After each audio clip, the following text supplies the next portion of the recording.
The notification sound from my phone cut through the silence of my cramped studio apartment at 3:47 a.m. Another rejection email from Elite Model Management, the 15th this month. As I stared at the glowing screen, my sister Miranda's words from 6 months ago echoed in my mind like a broken record. "Jessica, you're just too ugly for my wedding photos. I can't have you standing next to me looking like that." I'd love to know which corner of the globe you're watching from, and if this story speaks to you, make sure to subscribe. Tomorrow's video is one you absolutely can't miss. Now, as I held my phone displaying the contract offer from Vogue Italia worth $2.3 million, the same contract that would break TikTok with 47 million views in 24 hours, I couldn't help but smile at the cruel irony. The sister who had deemed me too hideous to be her bridesmaid was about to watch me become the face of international fashion. My name is Jessica Chen, and I've always been the invisible sister in a family that worshipped conventional beauty. Growing up in Scottsdale, Arizona, I learned early that being different meant being wrong. My mother, Catherine, had been a local beauty queen in the 1980s before settling into suburban life as the wife of a successful orthodontist. My father, Dr. Richard Chen, had built his practice on perfecting smiles for Phoenix's elite families, and our house reflected that obsession with aesthetic perfection. Every surface in our sprawling desert home showcased family photos where I stood out like a sore thumb. There was Miranda at age 5, blonde curls perfectly arranged, winning her first Little Miss Arizona pageant. Miranda at 12, captain of the junior cheerleading squad with her megawatt smile. Miranda at 16, crowned homecoming queen with a tiara that caught the professional photographer's lights just right. And then there was me. Awkward angles, thick-rimmed glasses, and a smile that seemed to apologize for taking up space in the frame. Miranda had inherited our mother's delicate bone structure and our father's naturally straight teeth, creating a combination that photographers called effortlessly photogenic. She stood 5 feet 8 inches tall with legs that seemed to go on forever, platinum blonde hair that fell in perfect waves without any styling, and the kind of symmetrical features that made strangers stop her on the street to ask if she was a model. I had inherited something entirely different. At 5 feet 10 inches, I towered over most of my classmates with sharp cheekbones that cast dramatic shadows and eyes that seemed too large for my face. My hair was dark and unruly, refusing to hold any style for more than an hour. Where Miranda was soft curves and gentle femininity, I was all angles and intensity. My smile revealed teeth that my father had pronounced structurally perfect but aesthetically challenging when I was 14, a clinical assessment that had haunted me through high school. The contrast between us became more pronounced as we entered adolescence. Miranda glided through Scottsdale Prep Academy like royalty, collecting admirers and academic achievements with equal ease. She was student council president, head of the drama club, and had been dating Jake Morrison, the quarterback, since sophomore year. Teachers adored her, parents used her as an example for their own daughters, and college recruiters had started calling before her junior year. I, meanwhile, had found refuge in art classes and photography studios where my unusual features didn't matter as much as my ability to see beauty in unexpected places. My photography teacher, Mrs. Elena Rodriguez, was the first person to suggest that my height and distinctive bone structure might actually be advantages rather than flaws. She had spent summers in New York working as a fashion photographer's assistant and recognized something in my proportions that others missed. "Jessica," she had said one afternoon as I developed prints in the darkroom, "you have the kind of face that cameras love. It's editorial, striking rather than pretty. That's much rarer and more valuable than conventional beauty." At the time, I had dismissed her comments as the kindness of a teacher trying to boost a student's confidence. Pretty was what mattered in Scottsdale. Pretty got you invited to parties, chosen for homecoming court, and featured in the yearbook's social pages. Pretty was Miranda, not me. Our family dynamics reinforced these distinctions daily. Dinner conversations revolved around Miranda's latest achievement or social engagement. While my academic accomplishments, I maintained a 4.2 GPA and had won several regional art competitions, were acknowledged with distracted nods before the focus returned to more important matters. When college applications came around, my parents invested thousands of dollars in a consultant to help Miranda craft the perfect portfolio for her communications major at USC. My acceptance to Parsons School of Design in New York was celebrated with a brief congratulations before the conversation shifted to Miranda's upcoming freshman orientation. The financial disparity was equally telling. Miranda's college fund had been established before she was born, carefully managed and regularly supplemented to ensure she could attend any university without debt.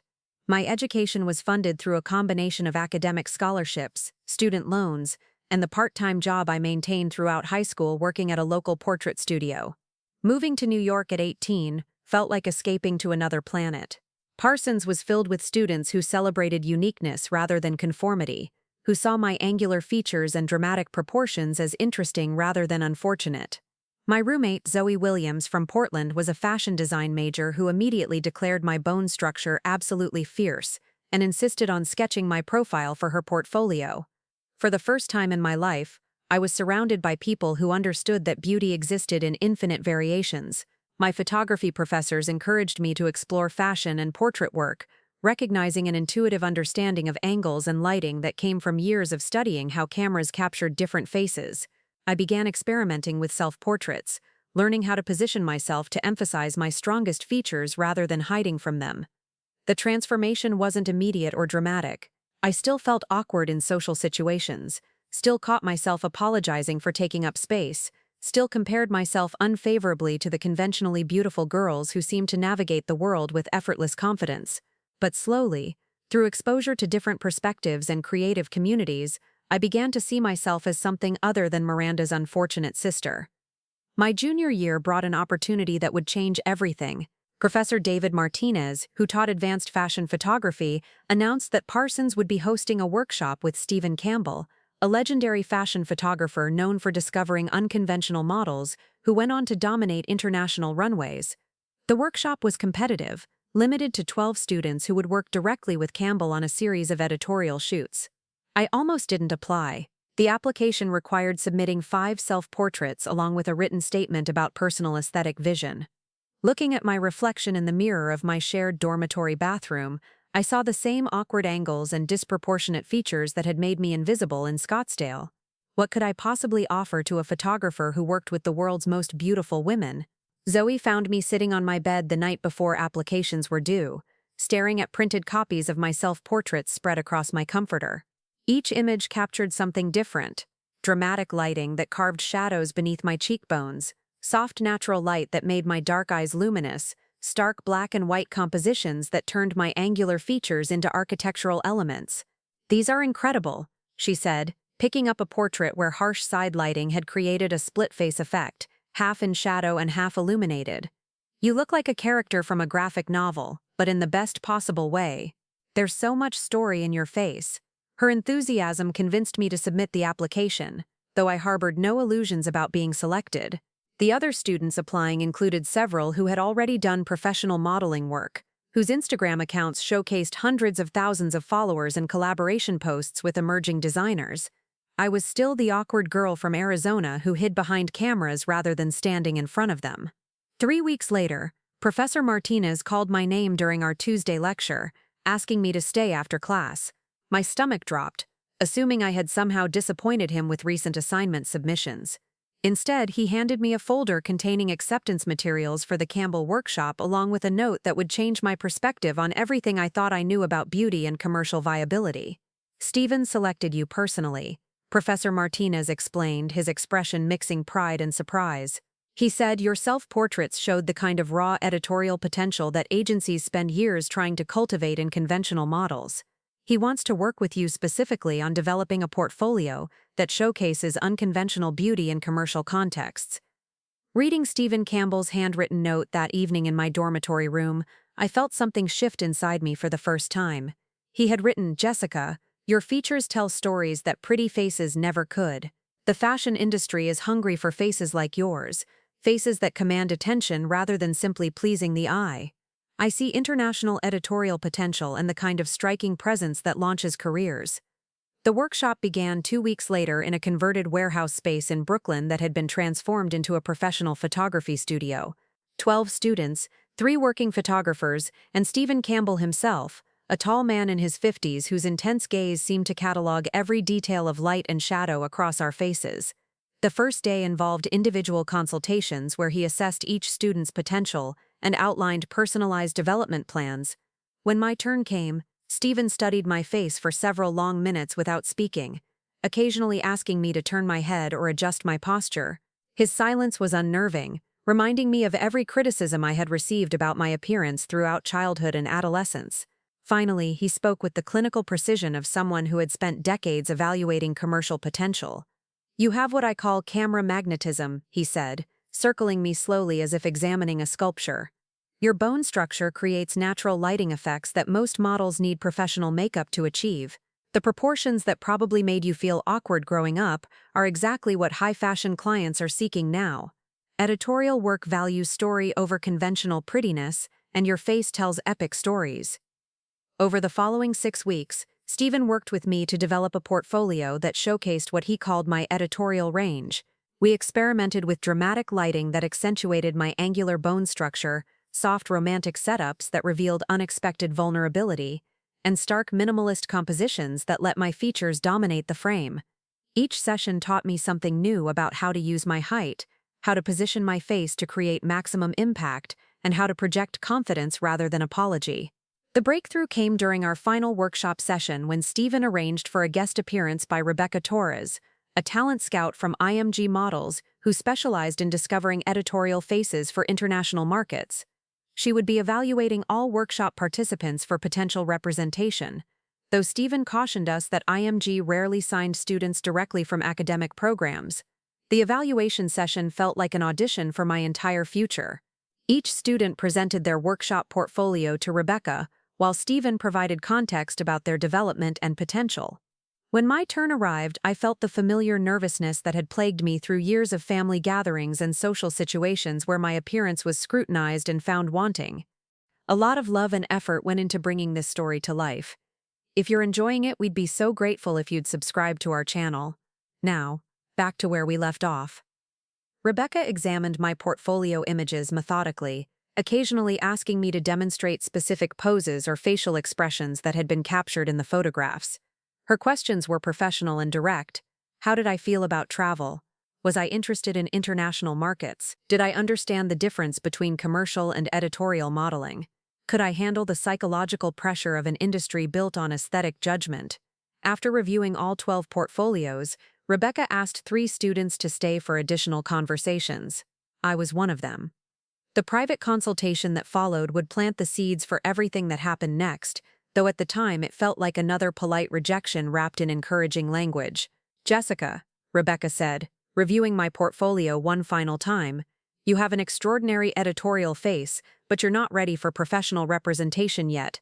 Your portfolio shows potential, but you need more experience, more confidence, and honestly more comfort with your own presence." IMG works with models who own their uniqueness rather than apologizing for it. She recommended that I spend the summer building my portfolio through smaller agencies, learning to walk properly, and developing the kind of self-assurance that successful models projected naturally. It wasn't the immediate breakthrough I had secretly hoped for, but it was the first time a fashion industry professional had confirmed that my features might actually be assets rather than obstacles.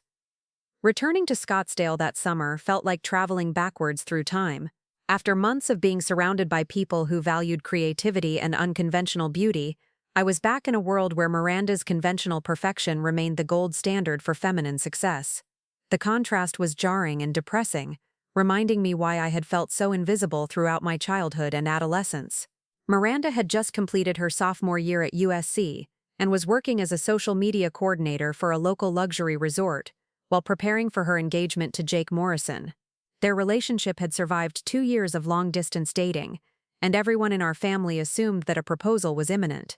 She looked exactly like the successful sorority girl she had become, perfectly styled blonde hair, a wardrobe of designer pieces that photographed beautifully for Instagram, and the kind of effortless confidence that came from never doubting your place in the world.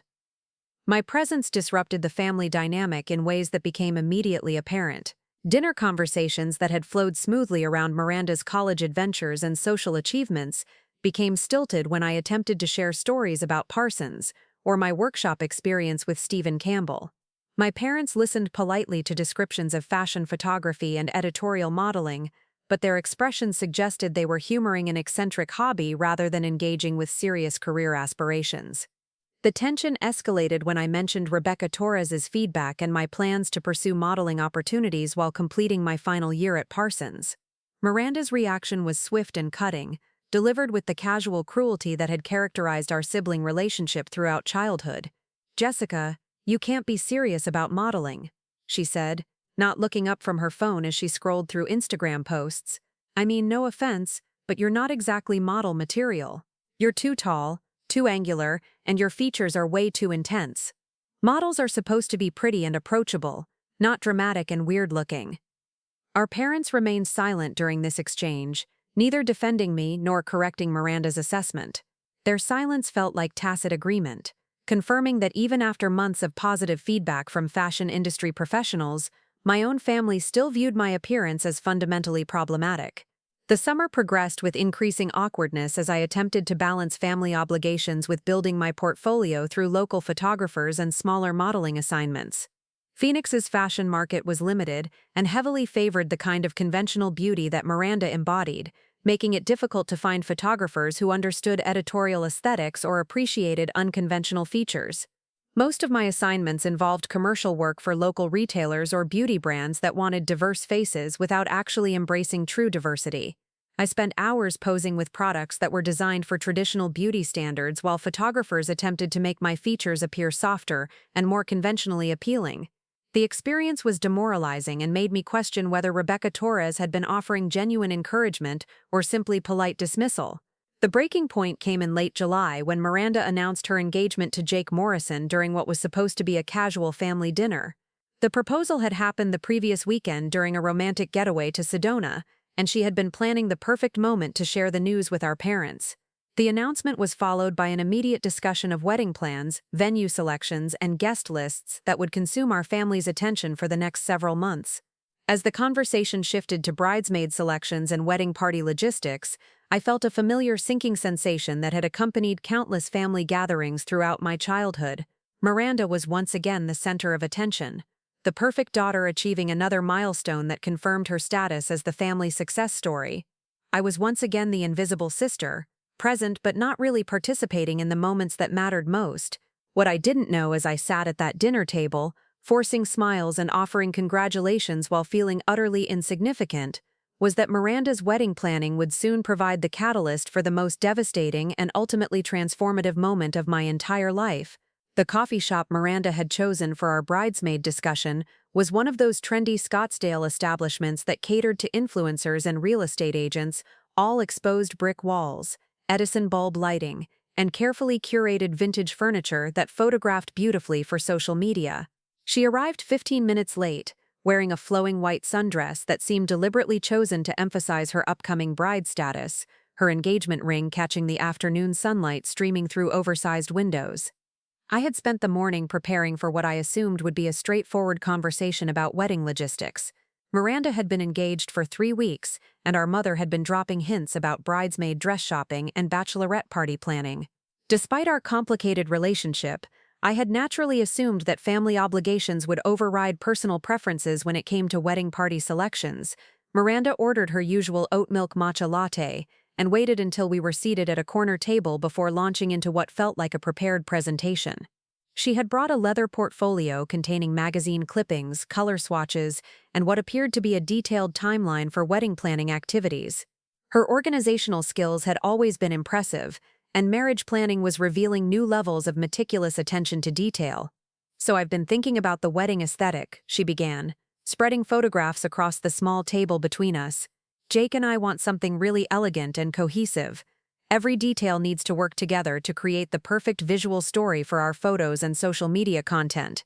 The images she had selected showcased weddings that looked more like professional photo shoots than family celebrations. Every bridesmaid in the magazine spreads was tall, blonde, and conventionally beautiful, chosen as much for how they would photograph alongside the bride as for their relationship to the happy couple. The aesthetic was undeniably stunning, but also sterile in its uniformity. "The photographer we hired specializes in luxury weddings," Miranda continued, showing me examples of his previous work on her phone. "His portfolio is incredible, but he's very specific about maintaining visual consistency throughout the ceremony and reception. Everything needs to look intentional and polished." Jason Mitchell's wedding photography was undeniably gorgeous, featuring brides and grooms who looked like they had stepped out of fashion magazines. His signature style involved dramatic lighting, carefully composed group shots and reception images that captured candid moments with movie-quality production values. Looking at his work, I could understand why Miranda and Jake had chosen him for their special day. "The thing is," Miranda said, her tone shifting subtly from enthusiastic to cautious, "Jason has some really specific ideas about wedding party composition. He's photographed hundreds of weddings, and he knows what works visually and what doesn't." She paused to take a sip of her latte, and I noticed her perfectly manicured fingers drumming against the ceramic cup, a nervous habit she had developed during high school when delivering difficult news. The gesture triggered a familiar sense of dread that had accompanied countless childhood conversations where Miranda had been chosen for opportunities that I had been excluded from. He looked at some family photos that Mom showed him, and he had some concerns about the overall visual harmony of the wedding party. She continued, her voice taking on the clinical tone our father used when discussing dental procedures. "Jason thinks that mixing different facial structures and body types can create visual tension that distracts from the romantic focus of the ceremony."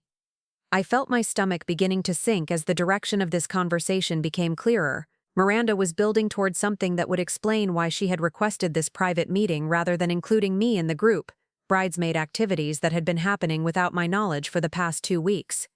"Jessica, you know I love you," she said, the phrase that always preceded the most painful family revelations. "But Jason is concerned that your features might not photograph well alongside the other bridesmaids. He thinks your height and bone structure would create visual imbalance in the formal portraits and ceremony shots."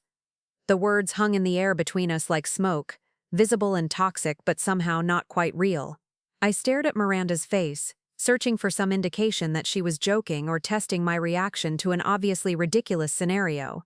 Instead, I saw the determined expression she wore when making difficult decisions that she believed were ultimately justified. "I don't understand," I said, my voice sounding strange and distant. "Are you saying I can't be at your wedding?" Miranda shifted uncomfortably in her chair, clearly wishing this conversation could be handled through text messages or intermediaries rather than face-to-face confrontation. Her discomfort was genuine, but it stemmed from the awkwardness of the situation rather than any doubt about her decision. "It's not that you can't be involved," she said quickly. "You could do a reading during the ceremony, or help with setup, or coordinate some of the behind-the-scenes stuff. There are lots of important roles that don't involve being in the formal photographs." The offer of alternative participation felt more insulting than outright exclusion. She was proposing to hide me in the margins of her wedding, allowing my presence but ensuring that I wouldn't appear in any of the visual documentation that would preserve this milestone for future generations. "Miranda, I'm your sister," I said, my voice beginning to crack despite my efforts to maintain composure. "Sisters are supposed to be bridesmaids, that's how weddings work in normal families." Her response revealed the depth of thought she had given to this decision and the justifications she had constructed to make it seem reasonable rather than cruel. She had clearly anticipated my objections and prepared arguments that would frame her choice as practical rather than personal. "Jessica, you know how important visual aesthetics are to me," she said, her tone becoming more assertive. "This wedding is going to be featured in magazines and shared thousands of times on social media. Every detail needs to be perfect because these photos will represent this moment for the rest of our lives." She pulled out her phone and began scrolling through Pinterest boards filled with wedding inspiration images.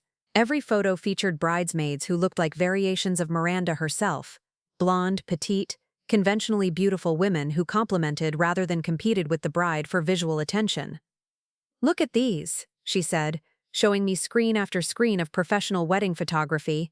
"See how harmonious everything looks when the wedding party has similar proportions and coloring. That's the aesthetic we're going for, and honestly, you would disrupt that harmony." The clinical nature of her assessment was somehow more devastating than overt cruelty would have been. She wasn't attacking me out of anger or sibling rivalry, she was evaluating my appearance like a product that didn't meet her specifications for this particular project. "Jason showed me some mock-ups of how the wedding party would look with different combinations of people," she continued, warming to her theme as if my silence indicated acceptance rather than shock. "When he digitally inserted your photo into the formal portrait arrangements, it was really obvious how much you would stand out in a disruptive way." The idea that a wedding photographer had been using my image to demonstrate visual problems was humiliating in ways I couldn't fully process.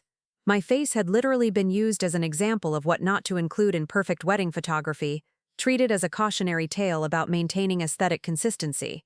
Your height makes you tower over everyone else, which creates weird proportions in group shots, Miranda explained with the matter-of-fact tone she might use to discuss flower arrangements or menu selections.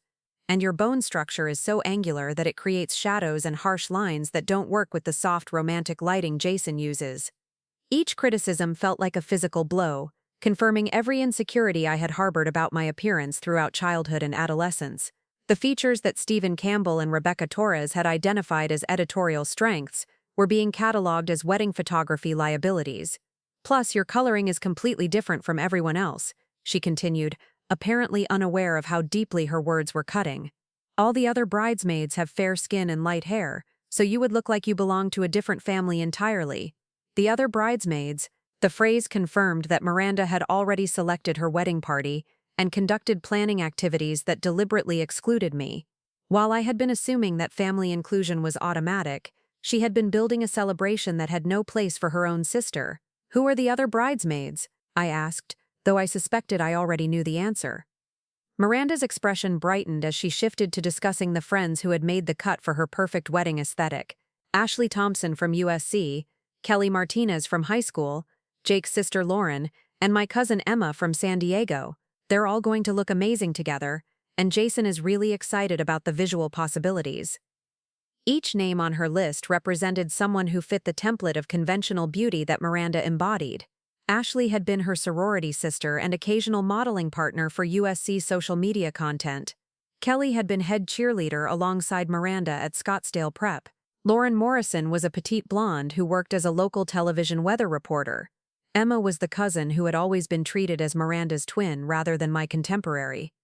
We're doing the bachelorette party in Vegas next month, Miranda continued enthusiastically, and then dress shopping in LA the weekend after that.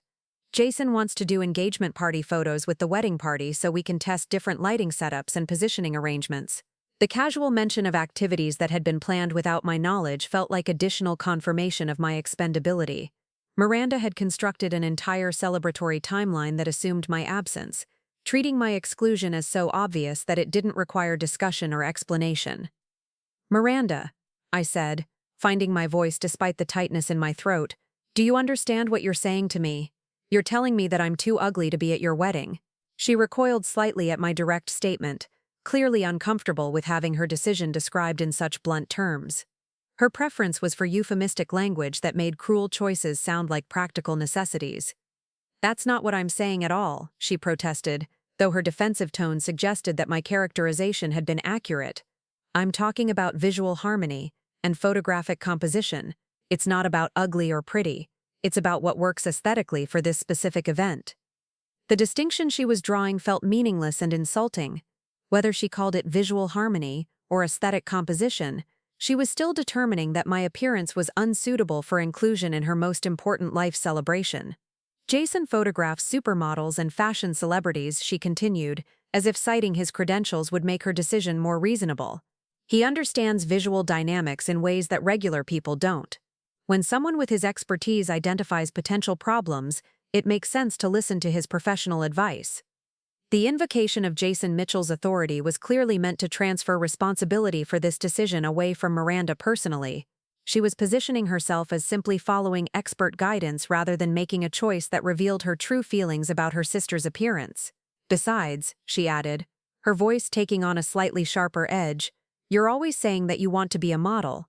Well, this is exactly the kind of feedback that real models get all the time. Not every face works for every project, and professional photographers know how to make those judgments.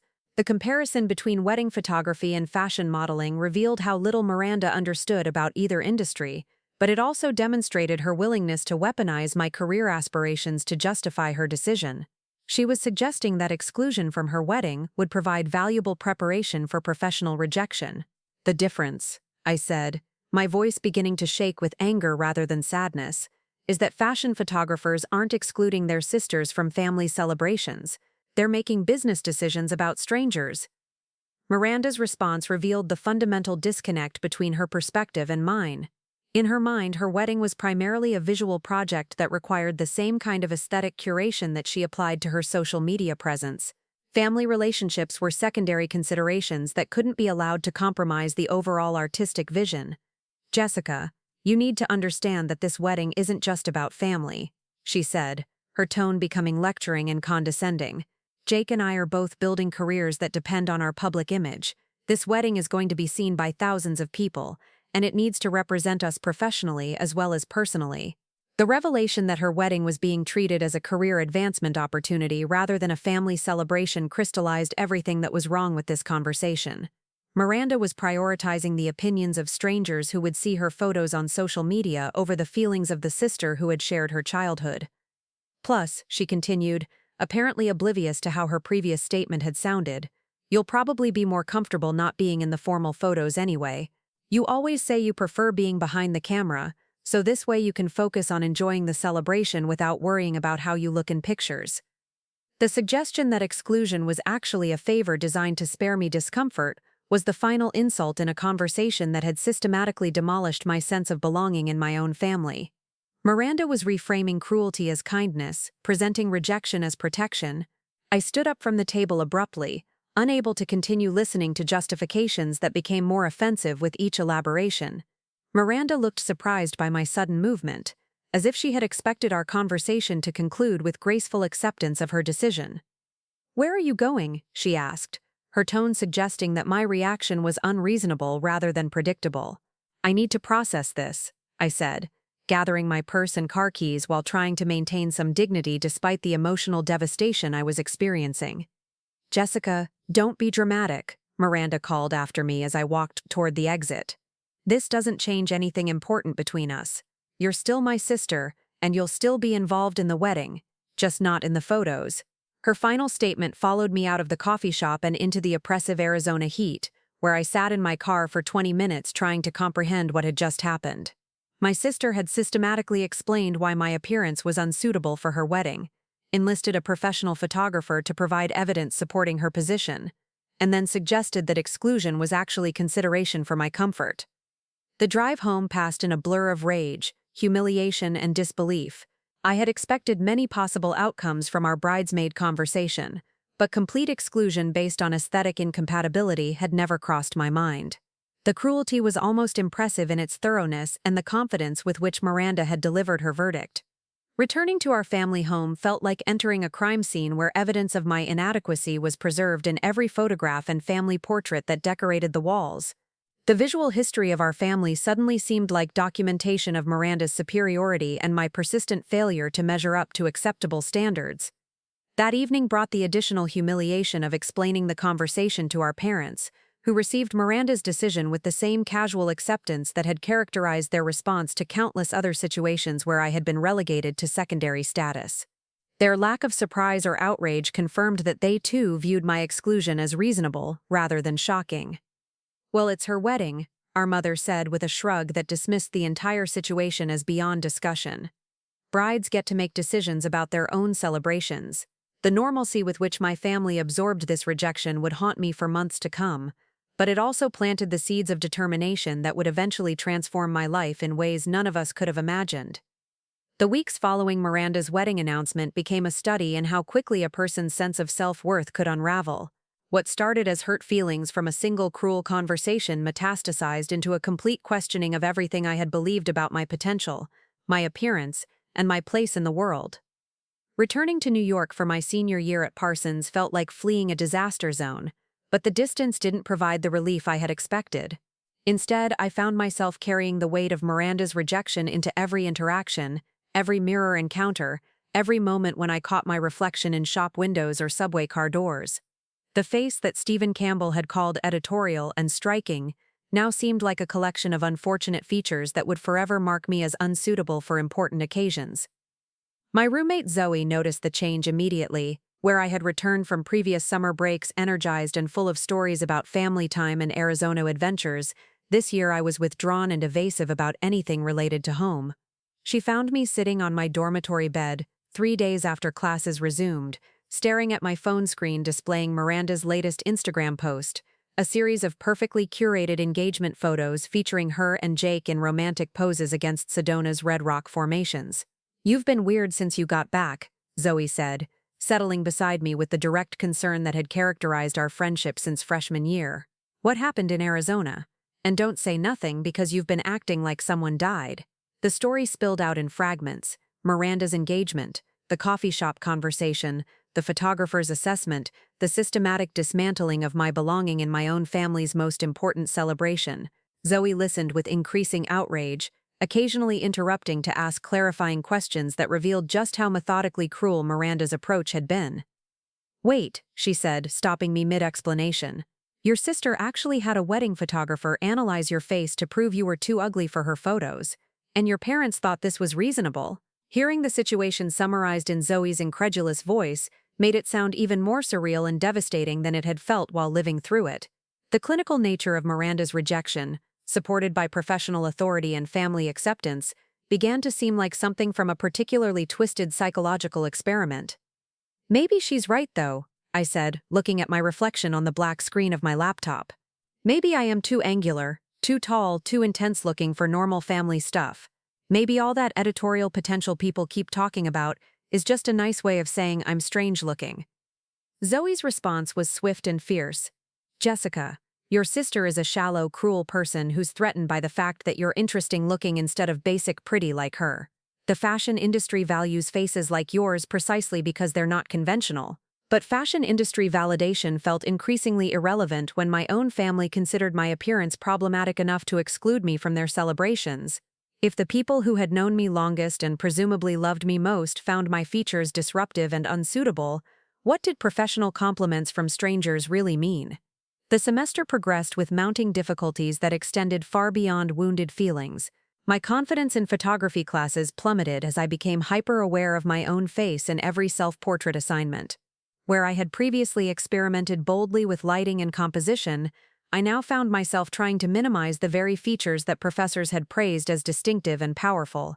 Professor Martinez noticed the change during our mid-October critique session. My recent portfolio submissions showed a marked departure from the dramatic, editorial-style work that had earned me recognition in his advanced classes. Instead, I was producing safe, conventional portraits that could have been created by any competent photography student. "Jessica, what's happened to your visual voice?" he asked, spreading my recent prints across the seminar table where other students could see them. "These images are technically proficient, but they're completely generic. Where's the boldness that made your earlier work so compelling?" I mumbled something about exploring different approaches and expanding my technical skills, but the truth was that I had lost faith in the aesthetic choices that had previously felt instinctive. If my own family found my appearance jarring enough to exclude from important events, how could I trust my ability to recognize beauty or create meaningful images? The downward spiral accelerated when I began avoiding the mirror installations throughout Parsons campus. The school's commitment to self-reflection and identity exploration meant that mirrors were strategically placed in studios, hallways, and common areas to encourage students to examine their own images as part of their artistic development. What had once been opportunities for creative self-assessment became encounters with evidence of my fundamental inadequacy. My eating habits shifted as I unconsciously attempted to minimize the features that Miranda and Jason Mitchell had identified as problematic. If my angular bone structure created harsh lines and visual tension, perhaps I could soften those angles through weight loss. If my height made me tower over everyone else, perhaps I could make myself smaller and less disruptive through other means. Zoe found me measuring my cheekbones with a ruler one evening in November, trying to determine if they were becoming less prominent through my modified diet and exercise routine. Her intervention was immediate and alarmed, recognizing patterns that could quickly spiral into serious health problems. "You're starving yourself to try to look more like your awful sister," she said, confiscating the ruler and sitting me down for a conversation that would prove to be a turning point. "This is exactly what she wanted for you to internalize her cruelty and start attacking yourself." The revelation that I was unconsciously fulfilling Miranda's vision of my inadequacy was both shocking and motivating. I had allowed her aesthetic judgments to colonize my self-perception so completely that I was actively working to eliminate the features that fashion professionals had identified as my greatest assets.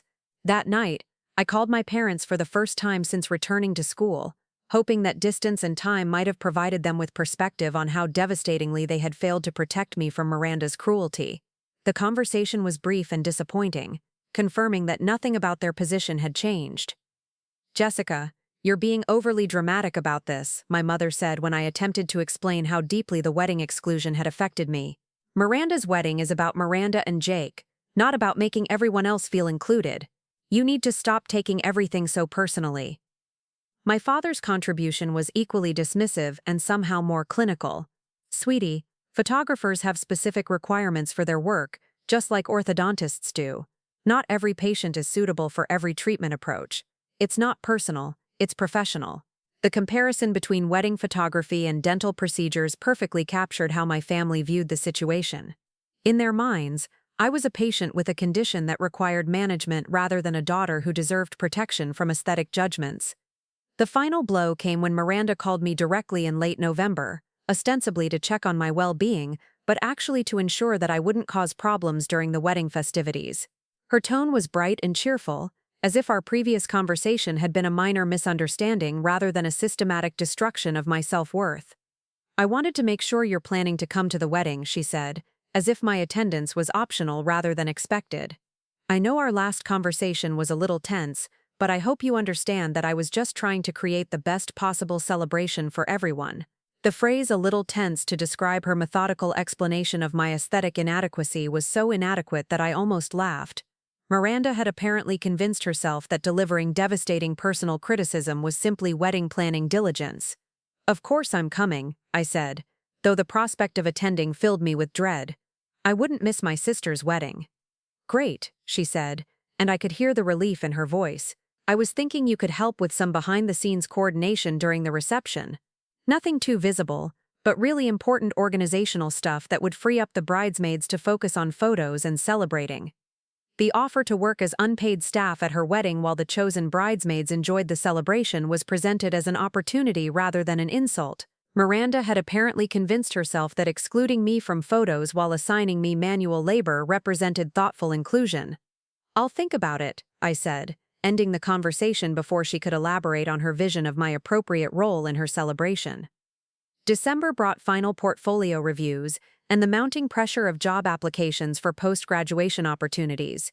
The fashion photography internships I had planned to pursue suddenly seemed impossibly competitive and potentially humiliating. If my own family found my appearance unsuitable for wedding photos, how could I compete for positions that required confidence, visual sophistication, and the ability to work with models and clients who valued aesthetic excellence? My portfolio review with Professor Martinez was scheduled for the last week of classes, and I approached it with the kind of dread usually reserved for medical procedures or tax audits. The semester's work represented my decline from promising editorial photographer to competent but unremarkable student, and I knew he would have questions about the dramatic shift in my artistic vision. "Jessica, I need to ask you directly what's been happening this semester," he said, reviewing prints that showed obvious technical skill but complete lack of the creative risk-taking that had previously characterized my work. "You went from being one of our most promising editorial photographers to producing work that looks like it could have been shot by a commercial photographer's intern." I attempted to deflect his concerns with explanations about exploring different styles and developing commercial skills, but Professor Martinez had been teaching long enough to recognize when students were struggling with confidence rather than creative direction. "This isn't about exploring new approaches," he said, setting down my portfolio and looking at me directly. "This is about someone who's lost faith in their own vision." "What happened to make you stop trusting your instincts?" The question hung in the air between us, demanding honesty that I wasn't sure I could provide without falling apart completely. Professor Martinez had been one of my strongest supporters, writing recommendation letters and connecting me with industry professionals who shared his belief in my potential. Admitting that I had allowed my sister's wedding rejection to undermine everything he had encouraged seemed like a betrayal of his investment in my success. "Sometimes people tell you things about yourself that make you question everything you thought you knew," I said finally, my voice barely above a whisper. Professor Martinez leaned back in his chair, and I could see recognition dawning in his expression. He had witnessed similar transformations in other students who had encountered criticism or rejection that had shaken their fundamental sense of self-worth. "Jessica, the fashion industry is built on people making aesthetic judgments that can feel deeply personal," he said gently, "but those judgments are about commercial viability in specific contexts, not about your value as a human being or even as an artist." His words echoed things that Stephen Campbell and Rebecca Torres had told me, but they felt hollow in the context of family rejection that went beyond professional considerations to encompass personal belonging and acceptance. What if the judgment isn't coming from the fashion industry? I asked. What if it's coming from people who are supposed to love you regardless of how you look? Professor Martinez was quiet for a long moment, and I could see him processing the implications of my question. When he finally responded, his voice carried a gravity that suggested he understood the full scope of what I was dealing with. Then those people are failing you in ways that have nothing to do with your appearance and everything to do with their own limitations, he said, and you have a choice about whether to let their failure define your understanding of yourself. The conversation marked the beginning of a slow, difficult process of separating my family's aesthetic judgments from my own sense of worth and possibility. But as winter break approached and Miranda's wedding drew closer, I still felt trapped between two incompatible versions of myself, the editorial potential that professionals recognized and the aesthetic liability that my family saw when they looked at me. The question of which version was true would dominate the months ahead, setting the stage for decisions that would ultimately transform not just my career, but my entire understanding of beauty, family, and the courage required to build a life that honored your authentic self rather than other people's limitations. Spring semester arrived with an unexpected opportunity that would completely alter the trajectory of my life, though I was too deep in my spiral of self-doubt to recognize its significance initially. Professor Martinez had been quietly working behind the scenes to arrange what he called a chance for redemption, a guest lecture series featuring industry professionals who specifically sought out unconventional faces for high-fashion editorial work. The first speaker was Valentina Rossi, a Milan-based fashion photographer who had built her career around celebrating what she termed architectural beauty, models whose features created dramatic shadows and geometric compositions that conventional pretty faces couldn't achieve. She had flown in specifically to review Parsons students' portfolios and potentially select candidates for an upcoming editorial spread in Vogue Italia focusing on American emerging talent. I almost didn't attend her presentation. The idea of subjecting myself to another professional evaluation felt masochistic after months of questioning every positive assessment I had ever received about my appearance. But Zoe literally dragged me from our dormitory room, refusing to let me hide while potentially career-defining opportunities passed by. Valentina commanded the lecture hall with the kind of magnetic presence that made it impossible to look away. She was tall and striking in a way that immediately reminded me of my own proportions, but she wore her unconventional beauty like armor rather than apology. Her presentation focused on editorial campaigns that had challenged traditional beauty standards and achieved both critical acclaim and commercial success.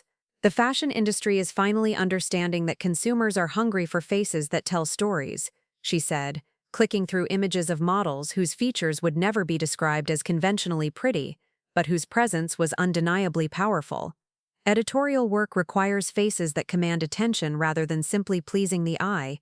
One particular image stopped me cold, a black and white portrait of a model whose angular cheekbones and intense gaze created shadows and light patterns that were almost sculptural in their drama. The composition was breathtaking, but what struck me most was how similar her bone structure was to my own. This was what editorial potential actually looked like when captured by someone who understood how to work with unconventional features. After her presentation, Valentina announced that she would be conducting private portfolio reviews for interested students. The selection process for her Vogue Italia shoot would be based on these individual consultations, and she emphasized that she was specifically seeking faces that challenged conventional beauty standards. My hand went up before my conscious mind could interfere with fear and self-doubt. Professor Martinez caught my eye from across the room and nodded with what looked like relief. He had clearly been hoping I would find the courage to participate despite my recent struggles with confidence. The portfolio review was scheduled for the following afternoon in one of Parsons' professional photography studios. I spent the entire night selecting images, second-guessing every choice, and alternating between excitement and terror about submitting myself to another professional judgment about my appearance and potential. Valentina examined my portfolio with the kind of intensity that made me understand why she had achieved international recognition. She studied each image for long periods, occasionally asking me to recreate specific poses or facial expressions that had been captured in the photographs. Her questions were direct and probing, designed to understand not just my technical capabilities but my psychological readiness for the demands of high-fashion work. "You have extraordinary bone structure," she said, looking up from my portfolio to study my face directly. But these recent images show someone who's afraid of their own power. What happened to make you start hiding from the camera instead of commanding it? The question cut straight to the heart of everything I had been struggling with since Miranda's rejection. Valentina's assessment was so accurate that I found myself telling her the entire story. The wedding exclusion, the photographer's critique, my family's casual acceptance of aesthetic judgment that had devastated my sense of self-worth. She listened without interruption, her expression growing more incredulous as I described the systematic way Miranda had dismantled my confidence while positioning cruelty as practical wedding planning. When I finished, she was quiet for several minutes, studying my face as if seeing it clearly for the first time. "Your sister and her photographer are idiots," she said finally, her Italian accent making the assessment sound both authoritative and dismissive. "They understand nothing about real beauty or photographic potential. Wedding photography is about making everyone look the same.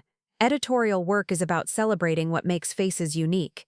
She stood up and began circling me slowly, examining my profile and bone structure from different angles with the clinical precision of someone who had spent decades evaluating commercial potential.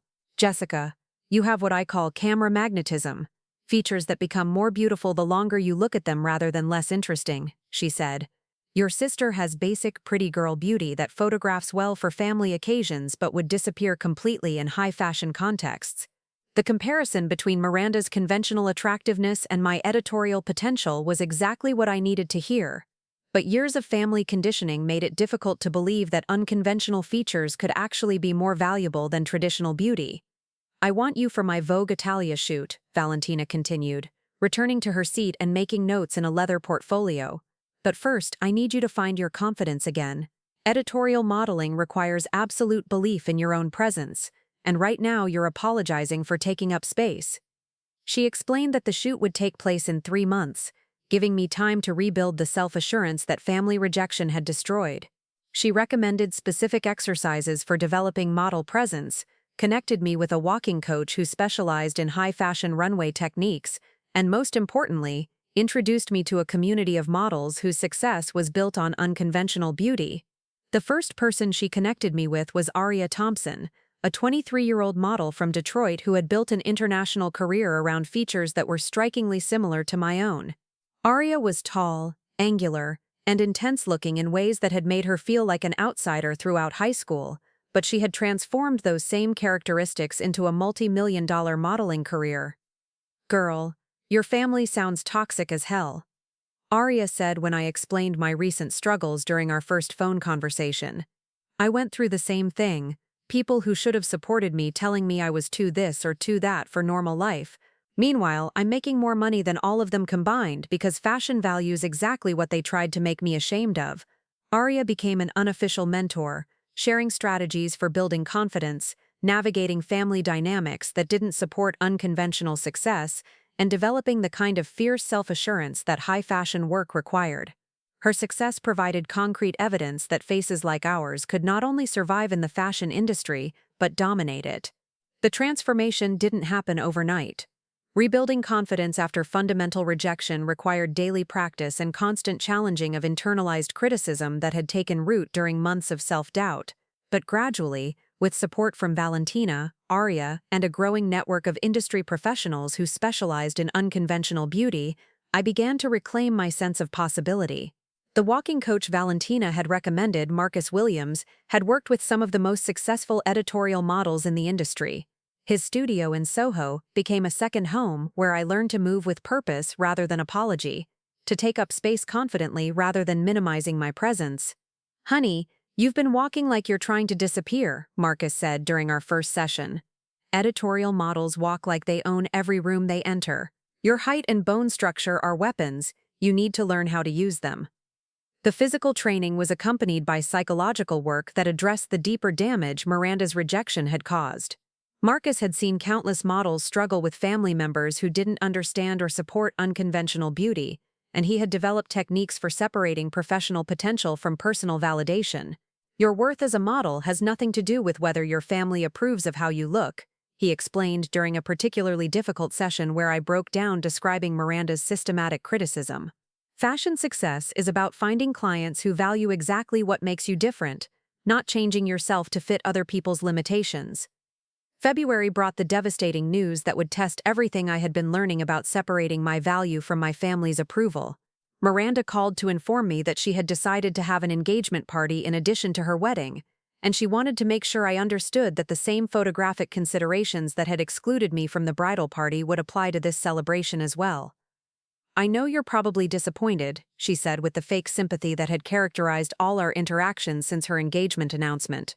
"But Jason thinks it's important to maintain visual consistency across all the wedding-related events. You understand, right?" The assumption that I would quietly accept exclusion from yet another family milestone was infuriating in ways that surprised me.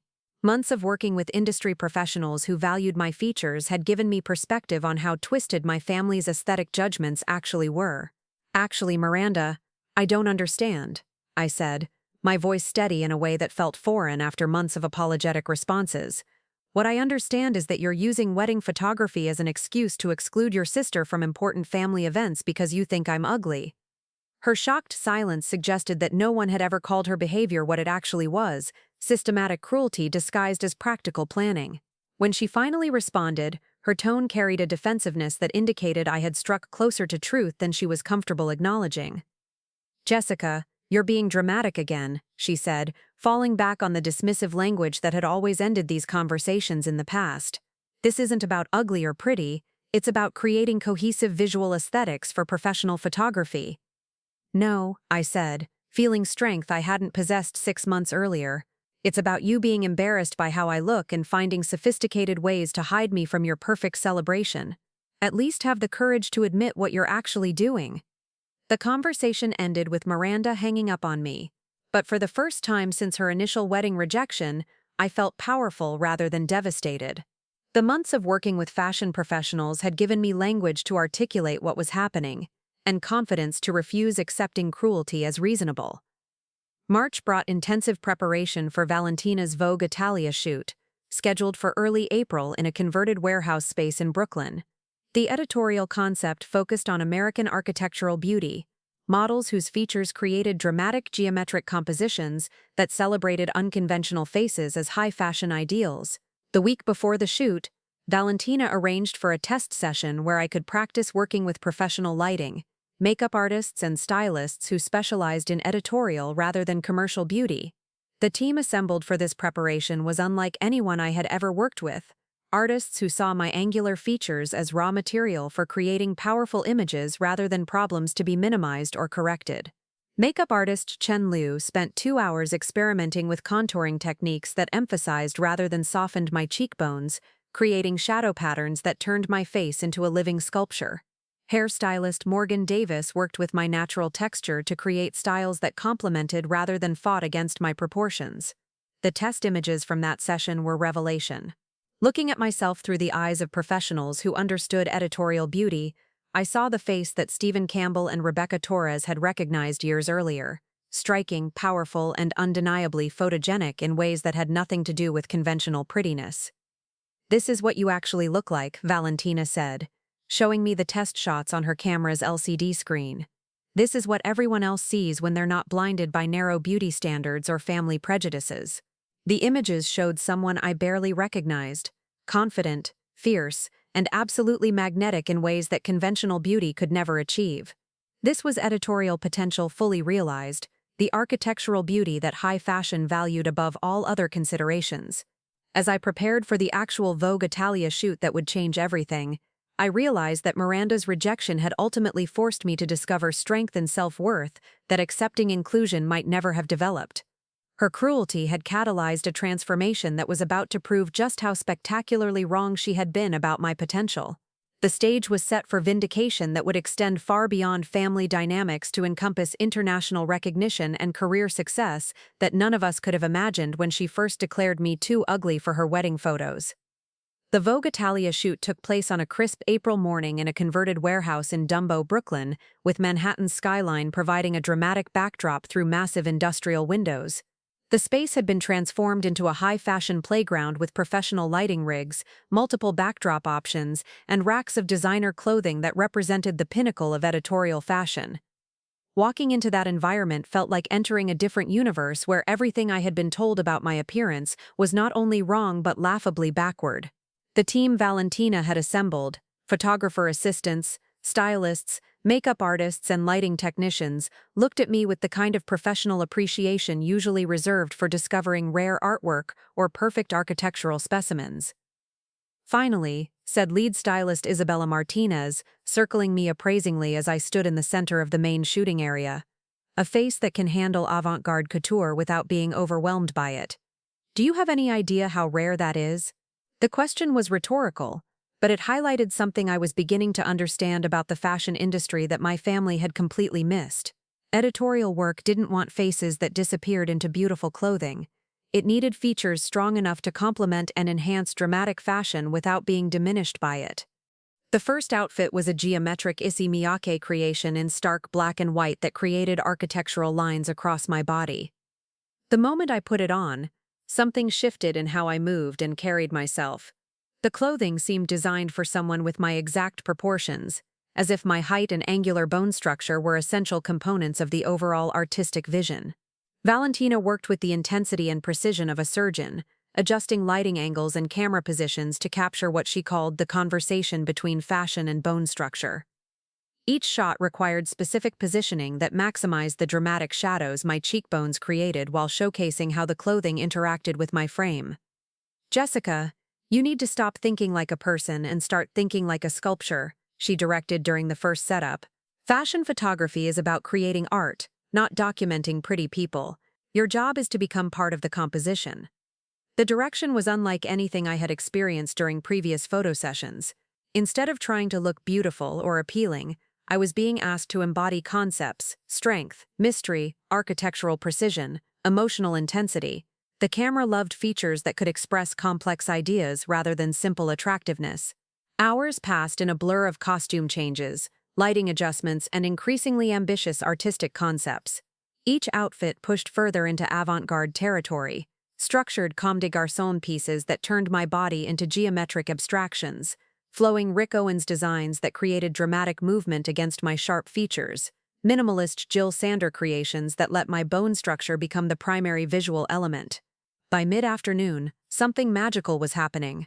The combination of professional styling, expert lighting, and clothing designed for editorial impact was creating images that transcended traditional concepts of beauty entirely. I wasn't modeling in the conventional sense. I was collaborating with fashion to create art that celebrated exactly what made me different. "Look at this," Valentina said during a brief break, showing me preliminary shots on her camera's LCD screen. "This is what editorial modeling actually looks like when everything comes together perfectly." The images were extraordinary. My face, lit and styled by professionals who understood unconventional beauty, looked like it belonged in museum exhibitions rather than family photo albums. The angular features Miranda had deemed disruptive created shadow patterns and geometric compositions that conventional pretty faces could never achieve. More importantly, the person in those photographs looked powerful, confident, and absolutely magnetic in ways that had nothing to do with traditional attractiveness. This was the architectural beauty that Valentina specialized in capturing, faces that commanded attention through strength rather than conventional appeal. The shoot concluded with what would become the signature image of the entire editorial spread, a stark black and white portrait where harsh side lighting turned half my face into deep shadow while illuminating the other half with sculptural precision. My expression was intense and direct, meeting the camera's gaze with the kind of confidence that editorial work demanded. "That's your money shot," Valentina announced, reviewing the final frames. "That image is going to change how people think about American beauty standards." 3 weeks later, the preliminary results arrived via email while I was sitting in Professor Martinez's advanced portfolio class. Valentina had sent low-resolution previews of the final edited images, along with news that would transform my understanding of what was possible in fashion photography. The images were breathtaking. Professional retouching had enhanced rather than softened my distinctive features, creating portraits that looked like they belonged in international fashion museums. But more significantly, Valentina's accompanying message contained information that would accelerate my career trajectory beyond anything I had imagined.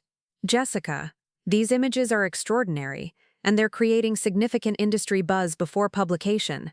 I've already received inquiries from 3 major modeling agencies and 2 international photographers who want to work with you. More importantly, Vogue Italia's fashion director wants to feature you in their upcoming New York Fashion Week coverage. Are you ready for what's about to happen to your life? The message was followed by contact information for Elite Model Management, IMG Models, and Next Management, agencies that represented the world's most successful editorial models. Each agency had expressed interest in meeting with me, based solely on the preliminary images from Valentina's shoot.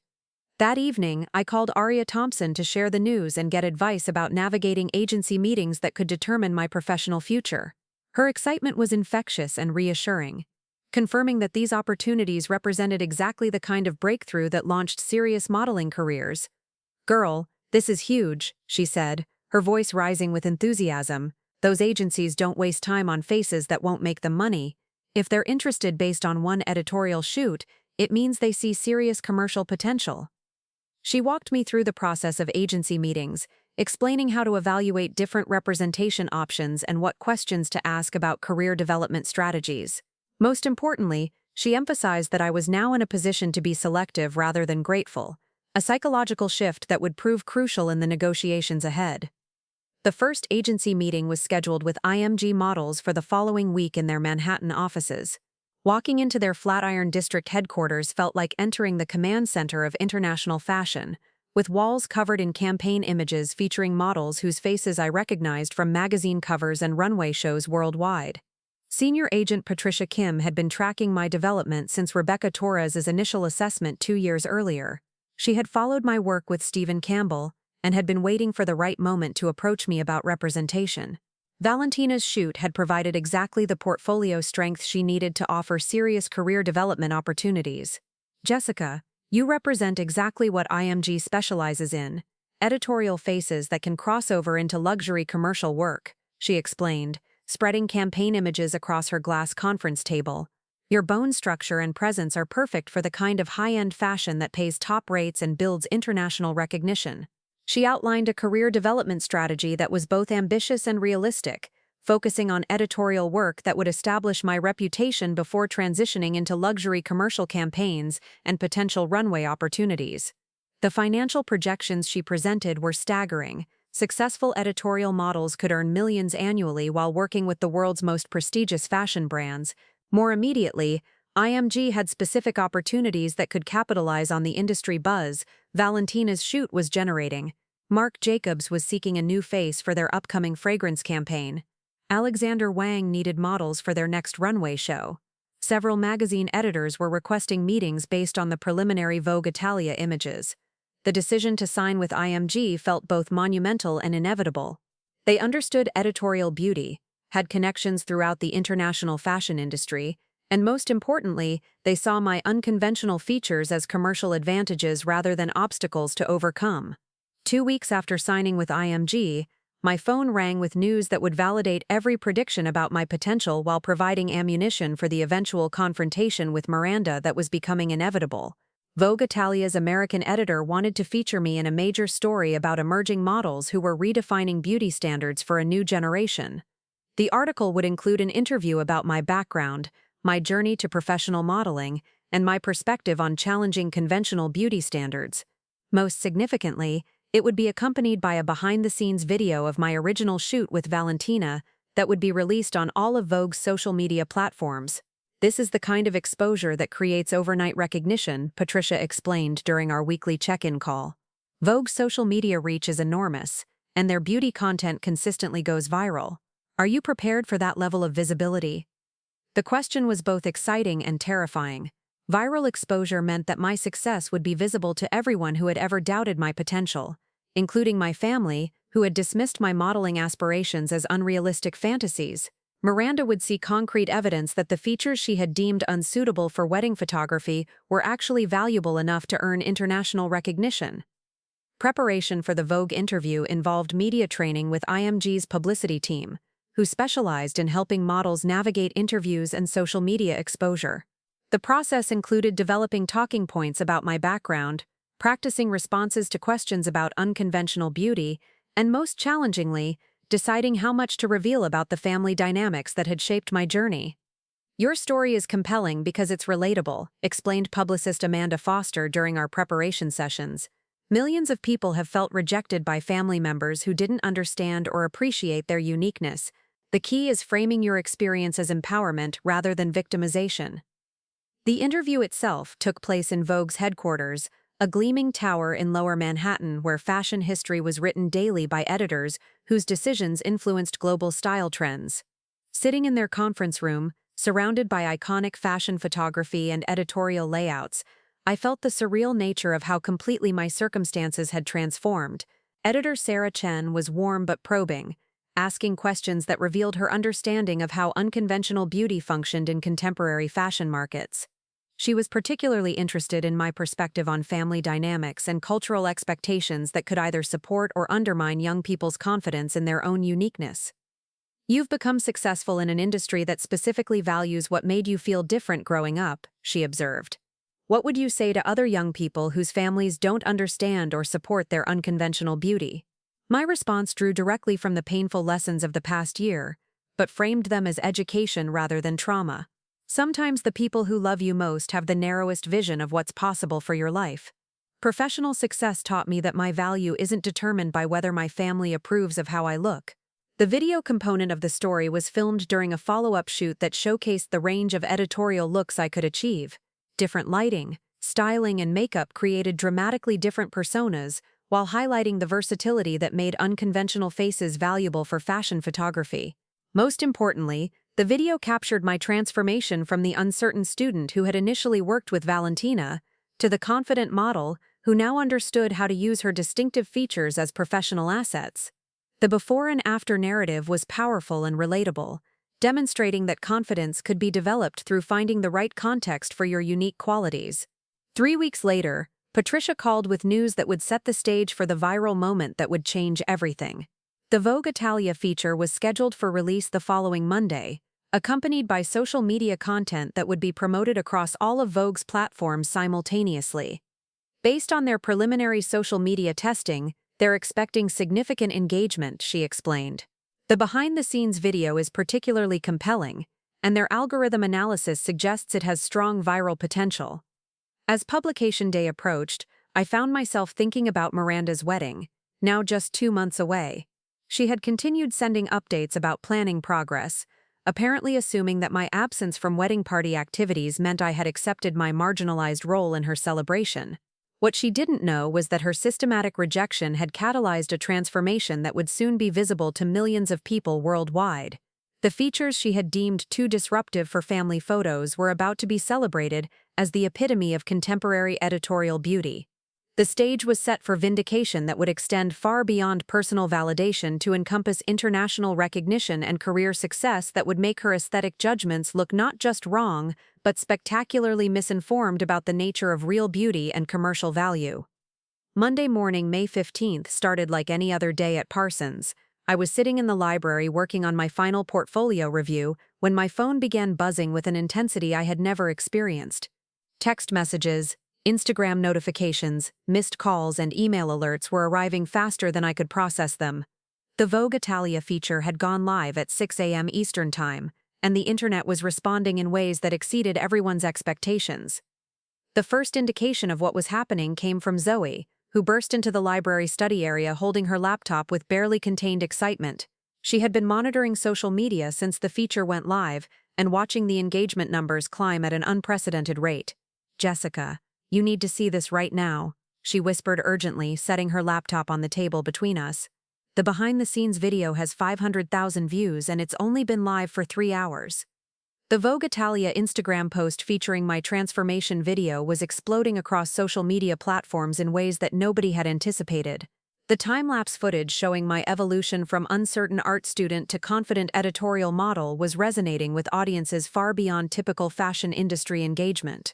Comments were pouring in from users around the world who connected with the narrative of unconventional beauty being celebrated rather than hidden. Young women were sharing their own stories of feeling excluded from traditional beauty standards while tagging friends who needed to see evidence that difference could be powerful rather than problematic. "This girl is absolutely stunning in a way that makes a magazine look pretty boring," read one comment with over 50,000 likes. finally someone who looks like art instead of a catalog. The viral momentum was being driven by several factors that Vogue's social media team had identified but couldn't have predicted. The transformation narrative appealed to audiences who had experienced rejection based on unconventional features. The high-fashion context legitimized unconventional beauty in ways that casual social media posts never could. Most importantly, the video showcased professional techniques that revealed how distinctive features could be assets rather than obstacles. My phone rang with Patricia from IMG, calling to provide real-time updates on the opportunities that were emerging as the feature gained international attention. Major fashion brands were reaching out about potential collaborations. International photographers wanted to book sessions. Magazine editors were requesting interviews for follow-up features. "Jessica, this is the kind of viral moment that changes careers overnight," she explained, her voice carrying excitement that I had never heard from her before. "We're fielding inquiries from Milan, Paris, Tokyo, and London. Everyone wants to work with the model from the Vogue transformation video." The most significant immediate opportunity was coming from Balenciaga's creative director, who had seen the feature and wanted to book me for their upcoming campaign shoot in Paris. The job would pay more than most models earned in an entire year, and would establish me as a serious player in luxury fashion.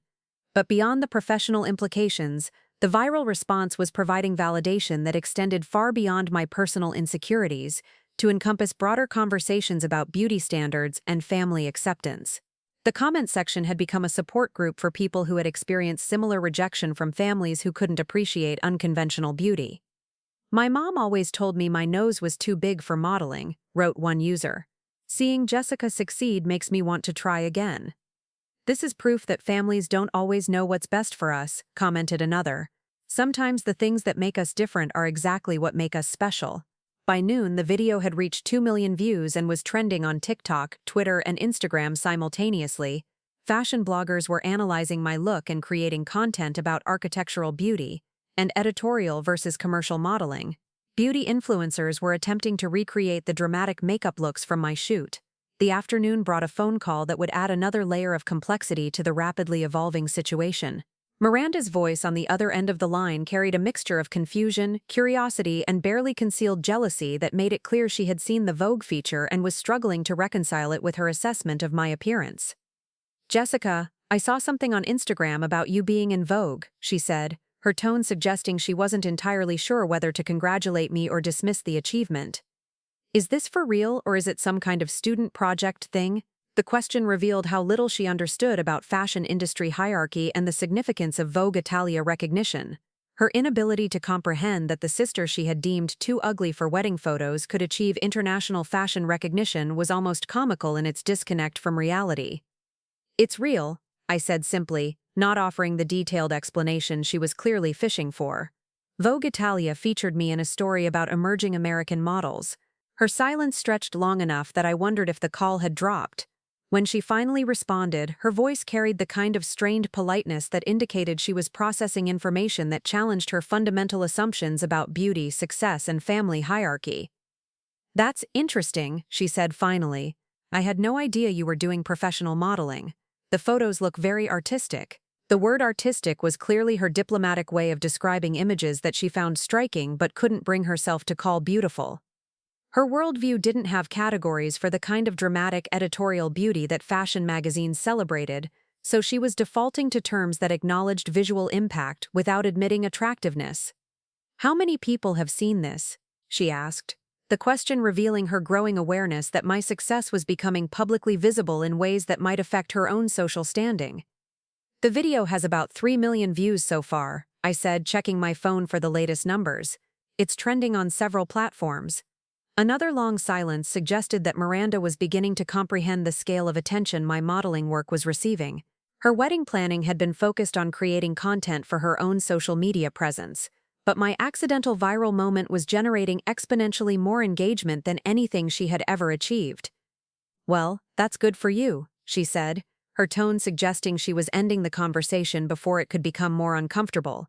"I should probably get back to wedding planning. We're having the final dress fitting tomorrow." The call ended with the kind of awkward abruptness that indicated Miranda needed time to process how dramatically my circumstances had changed since our last conversation about my exclusion from her engagement party.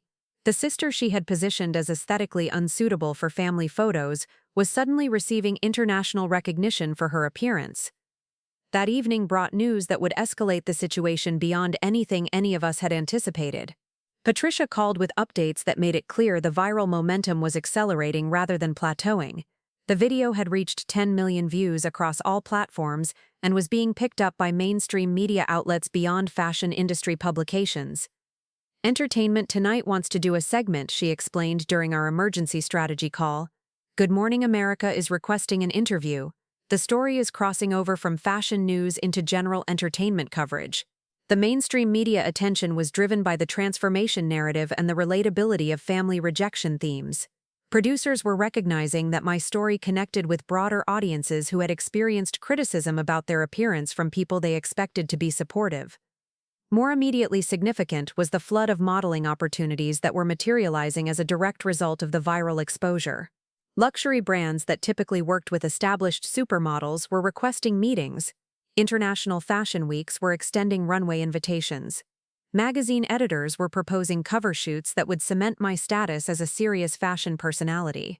The most prestigious opportunity came from Steven Meisel, one of fashion photography's most legendary figures, who wanted to book me for a Vogue cover story that would be published during New York Fashion Week. The shoot would be styled by Grace Coddington herself and would represent the kind of career milestone that most models spent years working toward. This is happening faster than anyone expected, Patricia admitted during our planning session. Usually this kind of recognition builds gradually over multiple campaigns and editorial features. Your viral moment has compressed years of career development into a few weeks.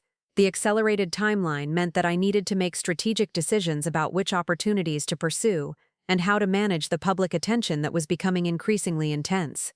Fashion industry success typically built gradually through insider recognition, but viral social media attention had created immediate mainstream visibility that required different navigation strategies. The psychological impact was equally intense. After months of questioning my appearance and potential, I was suddenly receiving validation from millions of strangers who celebrated exactly what my family had found problematic. The contrast between Miranda's rejection and public celebration was almost too dramatic to process. Wednesday brought the news that would set up the ultimate confrontation with Miranda and crystallize just how wrong her aesthetic judgments had been. Patricia called with an offer that represented the pinnacle of fashion industry recognition for emerging models. Jessica, I just got off the phone with Anna Wintour's office, she said, her voice carrying the gravity reserved for truly career-defining moments. They want you for the September issue of American Vogue. Not just a feature, they're offering you the cover. The September issue of Vogue was considered the most important fashion magazine publication of the year, setting trends and introducing faces that would define the upcoming seasons. Being selected for the September cover as an emerging model was unprecedented and represented recognition that typically came only after years of established success. The theme is New American Beauty, and they want you as the primary representative of how beauty standards are evolving, Patricia continued. The shoot would be with Steven Meisel, styled by Grace Coddington, and would include a major profile about your background and perspective on unconventional beauty. The offer was accompanied by details that made its significance even more extraordinary. The cover would be released during New York Fashion Week, ensuring maximum industry and media attention. The accompanying article would position me as a spokesperson for changing beauty standards and the value of celebrating difference rather than conformity. Most significantly for my personal journey, the September Vogue cover would be released exactly 1 week before Miranda's wedding. The timing was coincidental but symbolically perfect. The sister she had deemed too ugly for family photos would be gracing the most prestigious fashion magazine cover in America while she walked down the aisle. The viral momentum continued building throughout the week as fashion industry recognition translated into mainstream cultural conversation.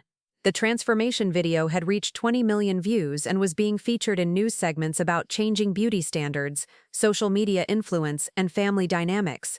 Talk show producers were requesting appearances to discuss the broader implications of my story. Beauty brands were proposing collaboration opportunities that would capitalize on viral attention. International fashion weeks were extending invitations that would establish me as a global fashion personality.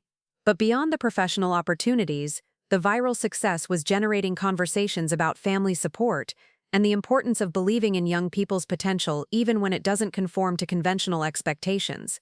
The comment sections had become forums for people sharing their own experiences with family members who had failed to recognize or encourage their unique qualities. "This story proves that families don't always know what's possible for us," wrote one viral comment that had been shared thousands of times. "Sometimes the biggest favor people can do is stop trying to make us smaller." The irony wasn't lost on me that Miranda's cruelty had ultimately catalyzed success that exceeded anything her approval could have provided. Her rejection had forced me to seek validation from professional contexts that recognized and celebrated exactly what she had found problematic. As news of the Vogue cover began circulating within fashion industry circles, I found myself thinking about the wedding that was now just 3 weeks away. Miranda had no idea that her aesthetically unsuitable sister was about to become one of the most recognizable faces in American fashion. The stage was set for a revelation that would transform not just my career, but the entire family dynamic that had shaped our relationship since childhood. The sister who had been deemed too ugly for wedding photos was about to prove just how spectacularly wrong that assessment had been. The American Vogue September cover shoot took place on a sweltering Tuesday in August at a converted mansion in the Hamptons, with the kind of production budget that transforms locations into fashion fantasies.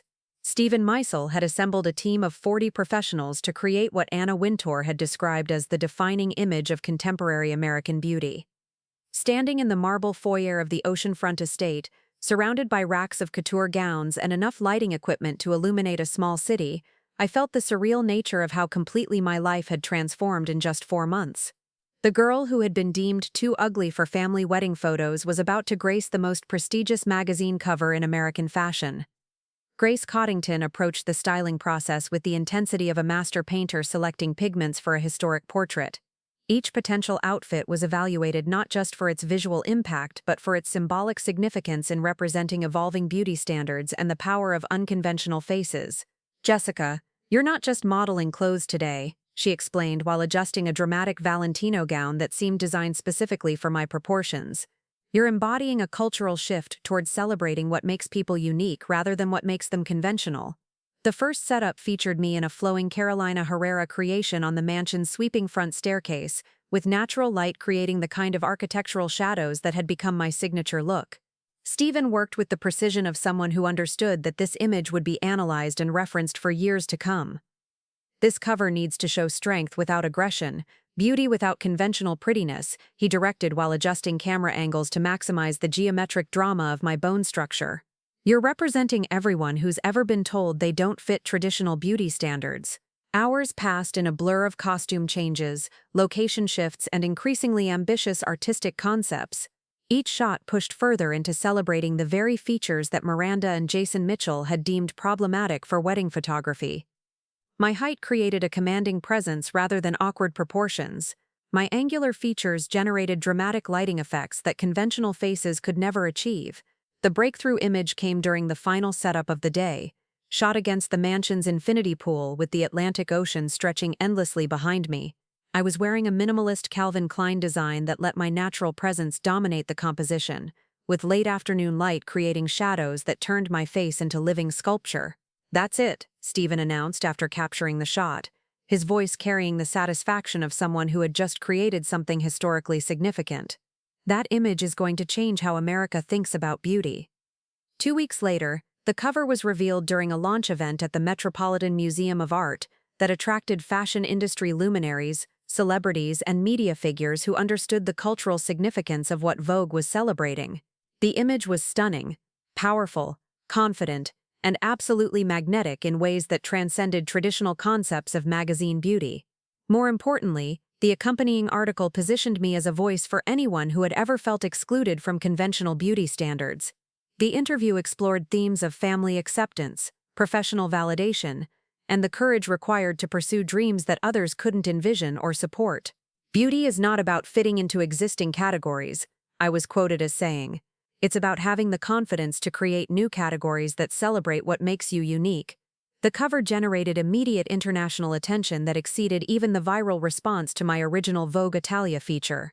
Fashion critics hailed it as a watershed moment in representing diverse beauty standards. Social media exploded with praise for Vogue's decision to celebrate unconventional features. Beauty bloggers created content analyzing my look and its cultural significance. Most meaningfully, the response included thousands of messages from young people who saw themselves reflected in my success and felt inspired to pursue opportunities they had previously considered impossible due to their own unconventional appearance. "Seeing Jessica on the cover of Vogue makes me believe that different is beautiful," wrote one viral Twitter comment that was shared over 100,000 times.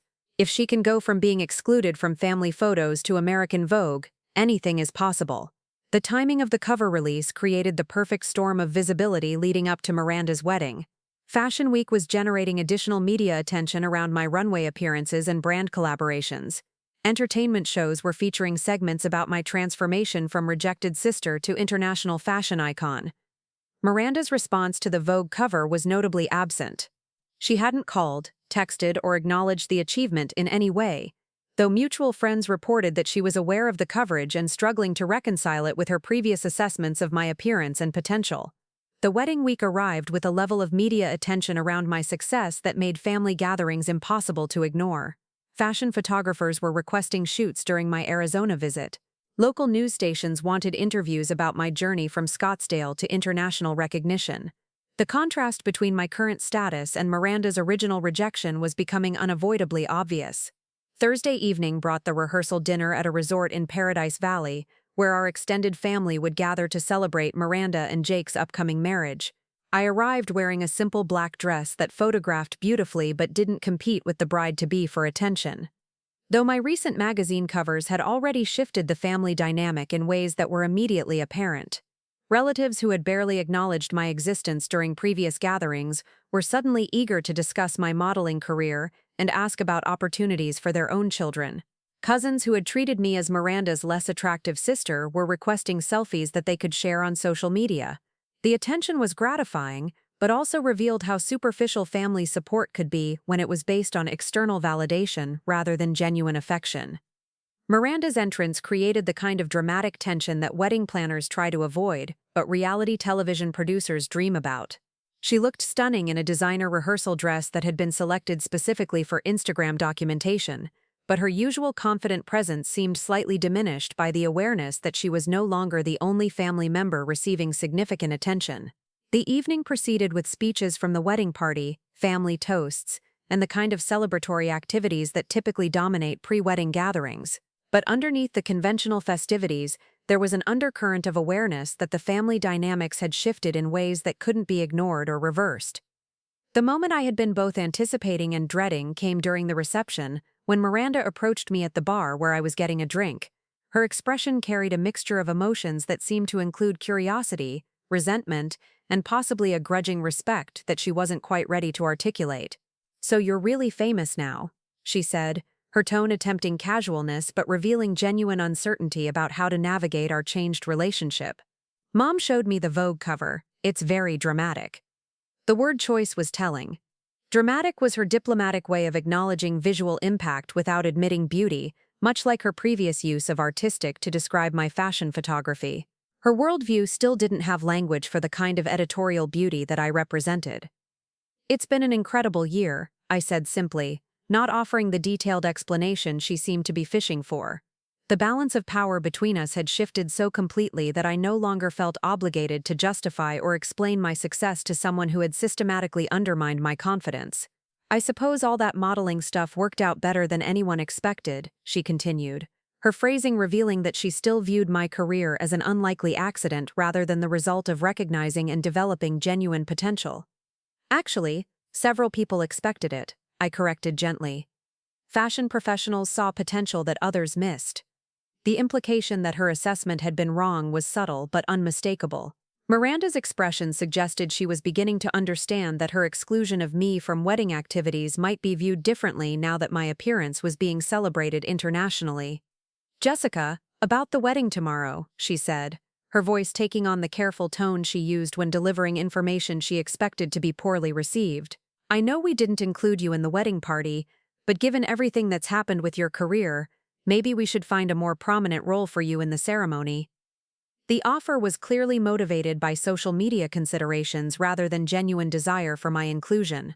Miranda had realized that excluding the sister who was currently gracing magazine covers might create awkward questions and unflattering comparisons that could affect her own wedding documentation. "That's thoughtful of you," I said, but I'm comfortable with the role we originally discussed. My response surprised her, and I could see her processing the fact that I was no longer desperately seeking inclusion in her celebration. The validation I had needed from family acceptance had been replaced by professional recognition that was more meaningful and substantial. "Are you sure?" she asked, clearly confused by my lack of enthusiasm for the revised inclusion offer. "We could probably adjust some of the photography plans." The mention of photography plans was particularly ironic, given that Jason Mitchell's original assessment of my photographic suitability had been the foundation for my exclusion. The photographer who had deemed my features too disruptive for wedding photos was now potentially dealing with a client whose sister was literally famous for being photogenic. "I think the original plan works fine," I said. "Besides, I have a Versace campaign shoot on Monday that I need to prepare for." The casual mention of my upcoming Versace collaboration, a $1 million contract that had emerged from the Vogue cover success, seemed to crystallize for Miranda just how dramatically my circumstances had changed since our original conversation about wedding aesthetics. The wedding day itself proceeded with the kind of flawless execution that expensive planners and talented photographers can achieve when everything goes according to script. Miranda looked radiant in her custom gown, Jake was appropriately emotional during their vows, and the ceremony unfolded with the visual perfection they had prioritized throughout the planning process. I watched from the audience wearing a stunning Oscar de la Renta dress that had been gifted by the designer specifically for this occasion, accompanied by Aria Thompson, who had flown in to support me during what we both recognized as a significant moment of personal closure. The irony was impossible to ignore, as Jason Mitchell moved through the reception taking the kind of conventional pretty people photographs that would look dated within a few years, while I sat nearby as the current face of American Vogue representing the future of beauty standards. During the reception, several wedding guests approached me to discuss my modeling career and request photos, creating the kind of attention shift that brides typically try to avoid on their special day. I was gracious but careful not to overshadow Miranda's celebration, though the media attention surrounding my success had made some level of disruption inevitable. The most satisfying moment came during the bouquet toss, when Miranda's bouquet sailed directly toward me. I stepped aside and let it fall to the ground, a symbolic gesture that felt like the final closure to years of seeking approval from someone whose vision had been fundamentally limited. As the evening wound down and guests began departing, Miranda approached me one final time with what appeared to be an attempt at reconciliation, or at least acknowledgement of how wrong her original assessment had been. "Jessica, I want you to know that I'm proud of everything you've accomplished," she said, her voice carrying sincerity that hadn't been present in our previous interactions. "I obviously didn't understand what was possible for you." The admission was as close to an apology as I was likely to receive, though it fell short of acknowledging the cruelty she had inflicted or the damage her rejection had caused. Miranda's worldview still framed my success as surprising rather than recognizing that her initial judgment had been spectacularly wrong. "Thank you," I said simply. "I'm glad we're both happy with how things worked out." 6 months later, I was sitting in my new apartment in Soho, preparing for a cover story interview with Harper's Bazaar about the business of being an unconventional beauty in contemporary fashion. The walls were covered with magazine covers, campaign images, and runway photos documenting a career that had exceeded everyone's expectations except those of the professionals who had recognized my potential from the beginning. My phone buzzed with a text from Miranda, who had been following my continued success through social media and occasionally reaching out with congratulations that felt more genuine as time passed, and she began to understand the magnitude of what I had achieved. "Saw your new Chanel campaign," the message read. "It's absolutely stunning. Maybe we could have coffee next time you're in Arizona?" The invitation represented a complete reversal from the coffee shop conversation where she had systematically explained why I was too ugly for her wedding photos. Now she was seeking connection with the sister whose success had proven just how spectacularly wrong her aesthetic judgments had been. I set down my phone and looked at my reflection in the window overlooking Broadway, seeing the face that had been deemed unsuitable for family celebrations but had become the epitome of contemporary fashion beauty. The journey from rejection to vindication had taught me that other people's limitations don't define your possibilities, and sometimes the cruelest criticism can catalyze the most extraordinary transformations. The sister who said I was too ugly for her wedding had unknowingly launched me toward a career that celebrated exactly what she had found problematic. Her rejection had become my greatest gift, though I suspected she still didn't fully understand how perfectly her cruelty had backfired. "Looking for more?" We've got 2 amazing stories ready for you right on screen. If this one touched you, these are absolutely worth your time. Click to watch them now. And hey, subscribe and hit that bell to never miss our latest uploads.